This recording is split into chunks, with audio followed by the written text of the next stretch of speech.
umuntu wena still usancikile nelo coach ne striker lapha phambili. You understand leyo into le uphumla leso space esivuleka la ngesikhathi behamba beshona le isona space ekufuneka usutilize wena leso. Isona space ekufuneka usebenzise leso. Sondela kancane bakudlale wena mhlawumbe usuyamthola uJembe eseqhamuka ngasemuva then sesiyafesa sesibhekane direction engaleni. Okugcina mhlawumbe sengizomezwa abanye coach bafethu up front Tikolo no Ubuntu no Nkanyiso. Guys, let's push them to one side bafethu. Once la ibhola la shona le Bunju forget about ilo kunje full back. Uma sokuthi salokuthi sasibene ngaphakathi nje sithi sibabuke sobathathu. Once oqala ugawe direct woza wena la ngaphakathi elokunje la ungayo suka khona. Ukuzokwazi ukuthi uma bedlala ukhipha some pressure ngokumuntu abalishaya ibhola down the line. You understand leyo into leyo? Manje uma singena manje the first few minutes guys, these people were traveling from Ulundi. Nakumuza isikhathi singana Ulundi. So they are traveling from Ulundi bezala. So lokho besuke ekseni emakhaya kusho ukuthi basuke ngabo ba ngo6 ngo5.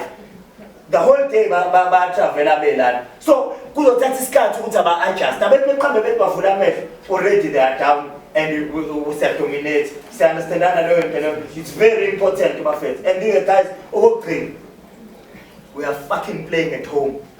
This is our home. This is our home. We must dictate things lana madoda. Angabi khona umfana nje uzothi nange nginyathela nakwenze ukuthi for fuck's sakes. We are in a war. We are in a war and we are representing all of us lana. Ungafiki lapha bese uyathithiza lapha sengathi umfana angazi ukuthi umfana lokhunjiseka kaleni kwenzakaleni kuyena. Let's go there, have character guys. Do what you do best. Yabona? Let's go there. Let's make sure look for the ball. Bakunike ibhola. Take him on. See what you can do with the squad to create some chances ukuthi silokhunjise. If you put it on the side, ungene ngaphakathi ukuthi ukwazi ukuthi uzolokhunjise. Uzokora seswana. It's okay. Sure, my first time to coach usekhave engizopay attention ngilokho height ngibukile nami. Ima crossing ilo ntoza i-calling ala. Sakhile uzoboqala kubonka iFacebook uzubhasera uzumavesh. Yazwa endaba abaningi bangawufipha ibase. Yazwa menga ka right umqa futhi balula la unka again ubobhasera nelukubani mavesh. Yazwa ka thank you. Yes. As well as loser, that's me losing that. Let's go there and fight, my friends. I come to them in the club. If you fuck.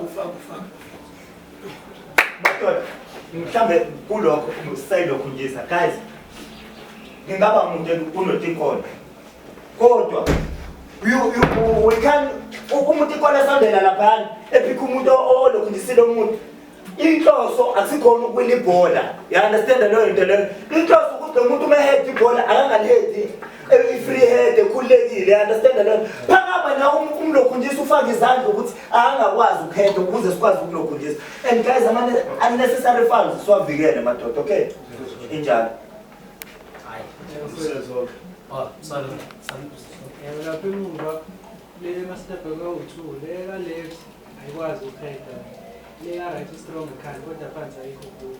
Ngasopressa le ka right kakhulu ukuze le ka left because lo ka left naye kamqa ukusha bona left u-right naye. Oh, okay. So I understand that.